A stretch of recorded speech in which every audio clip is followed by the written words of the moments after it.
I remember the day Prince Jibril first showed his true colors. It was the day the rains refused to fall, and the sun burned hotter than ever. The ground cracked like broken pottery, and the people of Garin Dabo whispered among themselves, fearful of what the drought would bring. But nothing could prepare us for the wickedness of the prince. My name is Bala, and I have lived in Garin Dabo all my life.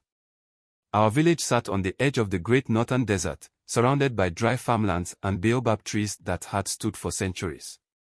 We were simple people, farmers, traders, herders, but we had one problem: Prince Jibril. He was the son of our Amir Osman, the ruler of Garin Dabo. Unlike his father, a man of wisdom and kindness, Jibril was cruel, arrogant, and hungry for power. The elders said he had been spoiled from birth, never knowing hardship or discipline.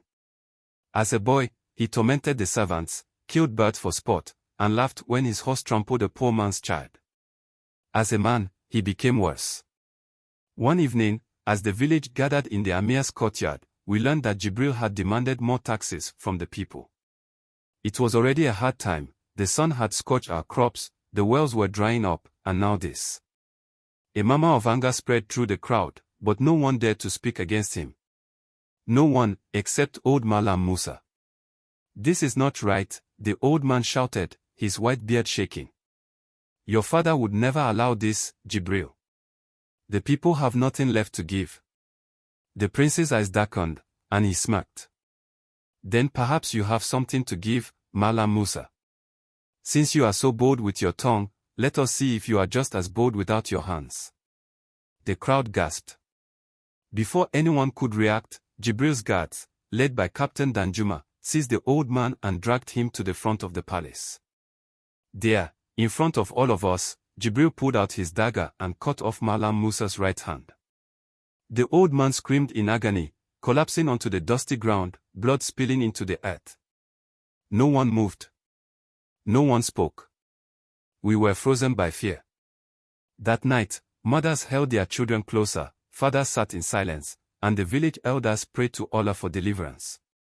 But Jibril was not finished. Days later, his men rode through the village, taking young boys from their homes to serve in his personal army. My best friend, Umar, was among them. His mother, Amina, cried and clung to him, begging the soldiers to take her instead, but they only laughed and struck her to the ground. Umar looked back at me as they dragged him away, his eyes filled with fear. That was the last time I ever saw him. Then came the night of the fire.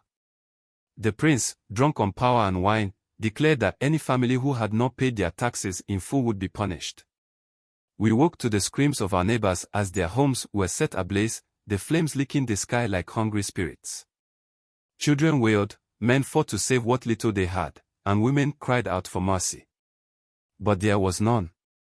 I will never forget the sight of Jibril sitting on his horse, watching it all with a satisfied grin. To him, this was nothing but a game. That was the night I made my decision. I could not stand by and watch anymore. I gathered a small group of men, those who had lost sons, fathers, and brothers to Jibril's cruelty. Among them were Hossein, a blacksmith whose shop had been burned, Yakubu, a hunter whose wife was taken by the prince's men, and Ibrahim, my elder brother, who had barely escaped when our family's home was set on fire. We were not warriors, but we had hearts filled with rage. We could no longer live in fear.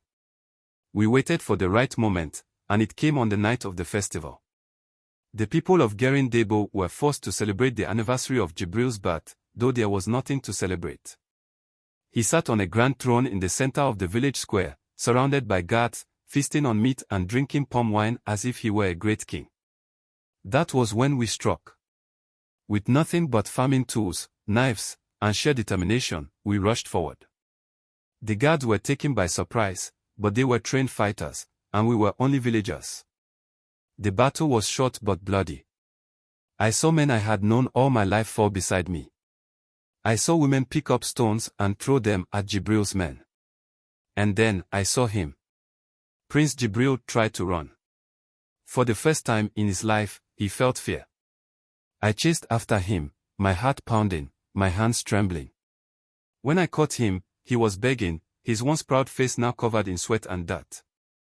Please, he stammered. I will change. I swear it. But we knew better. We had seen his wickedness for too long. And so, with the same dagger he had used to cut off Mallam Musa's hand, I ended his reign of terror. When Amir Osman heard of his son's death, he did not mourn. He only nodded and said, "Justice has been served." Garin Dabo is not the same village it once was. We still carry the scars of what Jibril did. But we are free now. And sometimes, when the wind blows through the baobab trees, I wonder if his soul still lingers, searching for the power he lost. But we will never let fear rule us again. Thank you for watching. If you enjoyed this story, kindly like, comment and subscribe for more interesting stories like this.